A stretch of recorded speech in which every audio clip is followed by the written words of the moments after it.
Baik teman-teman sekalian, kali ini saya akan mengajak teman-teman untuk berkunjung ke Cianjur, khususnya di Desa Cihea. Desa ini adalah salah satu penyumbang komoditas daun pisang terbesar di kota-kota besar Jakarta dan sekitarnya. Nah, banyak hal yang bisa kita pelajari dari sini. Kita bisa melihat prosesnya, kita akan wawancara dengan salah satu petani daun pisang ini, dan harapannya akan bisa melihat apa saja yang bisa kita bantu ya dari sisi desain, dari sisi akademik untuk bisa menjadikan ini satu potensi yang bisa dikembangkan.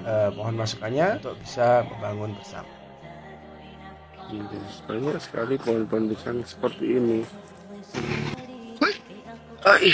Jadi semuanya ini dipanen daun-daunnya. Pohon pisang dengan jenis pisang batu. Nah, namun sayangnya setiap kali dipanen itu hanya daunnya saja, batang-batang pisangnya itu hanya digeletakkan begini saja sampai mengering. Nah, itu bisa lihat di sana. Dan kalau sudah masa produktivitasnya sudah habis, itu pohonnya akan ditebang. Nah, itu lihat ya, beberapa batang pohon pisang ditebang, dibiarkan itu saja. Seandainya ini dimaksimalkan, itu akan menjadi sesuatu yang baik ya.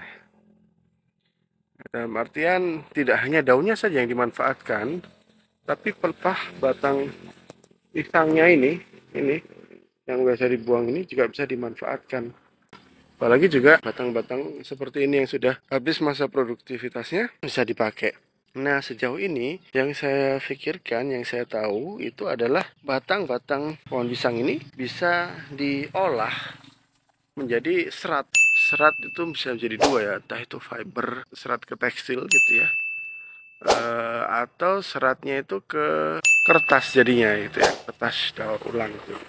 Itu adalah dua fokus material yang bisa didapat gitu ya dari batang pohon pisang ini.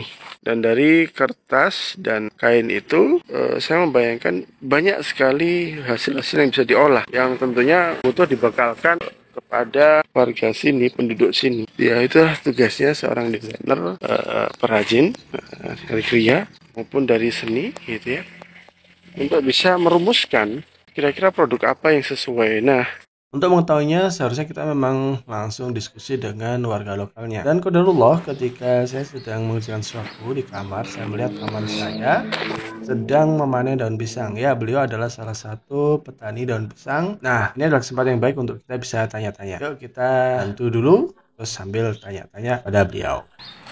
berarti ngitungnya nanti per gulung itu ya?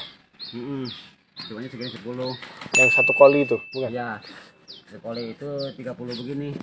Oh, 30 gulung. 30 gulung. Oh, satu koli 30 gulung. Iya. Bukan satu gulung ini. Satu koli itu kan 300. Berarti mobil-mobil itu juga tiap bulan aja ya? Enggak tiap hari. Kan banyak bonya. Satu desa sih ya. Satu pickup gitu berapa koli ya? Cukupnya ya. Kayak Satu numpuk-numpuk pickup gitu. itu rata-rata lah 36. Nah, gini tahunya harganya lagi naik atau turun gimana? Bandar di sini belinya. Oh, bandarnya yang Kalau lagi jelek harganya turun. Petani ikut aja. Ya kalau dari pasar harganya naik ya petani dinaikin harganya. Yang laku, yang di luar banyak, orang luar kan harganya lebih murah. karena lebih dekat sama Jakarta. Iya, bagi Jongo tuh lebih murah. Oh, iya ya, Ini berat Cianjur di dijual di Jakarta paling mahal sekarang 160.000 per apa itu? per koli. Kalau daun Jongo bisa 13. Kan biaya transportasi dekat dia. Dari Iya. Jongo ke Jakarta. Orang sini kan jauh. Iya ya. Kalau ke Bandung gitu, Bandung dekat. tapi sudah ada kali ya pemasoknya ya. Ada, emang pertama ke Bandung di sini mah daun mah. Waktunya ya. Kalau sekarang lo lagi parah. Nyayat deh. Kok enak yang ngirisnya kayak gitu. Parah sekarang daun. Hancur. Berarti pas mau kurban kemarin ketupatan? Ya sedikit, Oh, sama aja ya? Nggak terlalu ngefek ya? nggak terlalu rame. Ini saya penasaran ininya loh. Sering lihat banyak tergeletak kayak nggak kepake. Enggak dibuang dibuang. Lah ya gimana caranya biar bisa itu? Ya manfaat. Iya. Kan mumpung gratis nih, mumpung dibuang-buang. Jadi kan kalau bisa jadi sesuatu modalnya kan lumayan gitu. jadi tali gitu juga nggak akan kuat ya. Serat-serat kan, bisa sih seratnya ini. serat kan kalau nggak tali, kertas, kain gitu ya. Cuman kayak emang harus digiling. Ya ini kalau dibikin tali bisa ini. Soalnya serat ini kuat. Oh gitu. Mm-mm. Oh, tali, tapi tali yang enggak itu ya? Serat yang buat kayak tebing. Bisa kayak gitu. Bisa kayaknya ini kalau diolah pakai itu, kayak alat. Iya iya. Karena ini kuat tali ini serat ini nih. Iya, makanya itu. Kalau selama ini nggak dibikin apa gitu, Bang? Atau waktu Ya udah bikin aja, paling busuk, di sampah. Terus jadi produksi lain. kalau dulu saya itu paling dibuat kuda-kudaan, anak kecil. Iya sama. Sama. Iya, kalau anak-anak Heeh. sama. Dibikin kayak gini nggak bisa emang ya? Ini kan bambu ya? Kayak gini. Kan bambu itu ya? Kalau seratnya kayak gitu. Itu gua dari bambu. Bambu kan yang penting Agak keras dia ya. Tali ya. Kebayangnya masih tali ya. Tali. Bisa. bisa punya juga. Tapi harus dicacah gitu ya. Akan sapi tapi diperjualbelikan nggak, Mang? Enggak, yang belinya enggak ada. Oh, maksudnya sapi sendiri gitu ya. Tapi kalau misalkan ada penggilingannya gitu, terus dikresekin gitu, bakal ada yang beli nggak ya? Nggak juga ya? Kalau punya sih emang ada yang beli orang Lembang tuh buat sapi. Oh, sapi Lembang ya. Apanya itu? Batangnya? Dia punya. Oh, pohonnya itu ya. Ya. Batang daun pisang. Ini potensinya banyak nih. Bertumpuk, tidak dipakai di sini. Kalau bisa nemu, bisa dipakai apa? Lumayan ini. Nah, dari presentasi HCI yang dulu, saya paparkan bahwa kalau kita mau olah ini, kami membuat sebuah model. Dalam model itu, globalnya adalah kita bisa bikin produk turunan dari sebuah produk lokal kreatif, produk komoditas. Dengan cara mengidentifikasi dua hal. Kalau dia punya budaya, kekhasan, entah itu ritual, budaya, artefak, atau bahkan sesuatu yang memang khas dari dia, kita bisa gunakan itu menjadi satu pendekatan untuk dibikin produk-produk turunannya. Itu yang sudah saya lakukan di Topeng Malangan lalu, membuat produk turunan Topeng Malangan. Nah, tapi dalam konteks desa Cihaya ini, dia bukan desa yang dikenal dengan budayanya. Maksudnya kalau kita ke Malang, ada Topeng Malangan, desa Topeng Malangan, mungkin ada desa Tembikar gitu ya, ada desa Batik di Jogja, Pekalongan.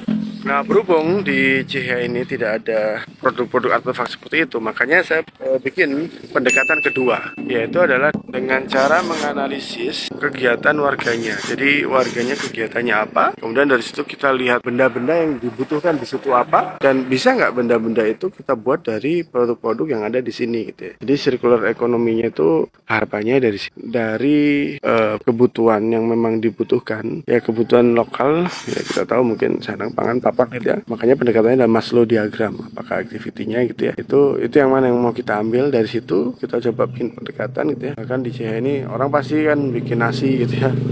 Orang pasti memasak. Nah, dulu ada yang namanya bubuku. Sekarang sudah dikonvert menjadi rice cooker. Bisa nggak itu dibuat dari benda-benda di sekitar ini, dan itu akan memunculkan satu romantisme dulu gitu ya, bahwa memang manusia hidup itu dulunya ya memang memanfaatkan lingkungan sekitar untuk bisa survive ya, karena sekarang ada majunya transportasi, majunya hutan gitu ya, sehingga mereka bisa mendapatkan benda-benda yang betulnya tidak ada di tempat dia, seperti itu. Jadi itu gagasannya. Jadi dengan mengidentifikasi itu, kita bikin produknya, yang mana produk itu kata kuncinya adalah locally useful dan globally meaningful. Dalam artian secara daily activity dia itu useful, memang digunakan, diperlukan di keseharian warga sekitar. Tapi secara global dia punya cerita, dia punya makna yang itu menjadi meaningful. Karena kalau secara product design khususnya global, budaya itu memang menjadi satu penciri khas gitu ya. Dan dengan banyaknya daun pisang ini, saya yakin ini adalah suatu potensi, dan ini tidak hanya di area jalan sini aja, hampir semua penduduk di desa Cihaya itu seperti itu. Nah, kita turun lagi. Ya, ini desa Cihayanya. Jadi kalau kita lihat desanya seperti ini.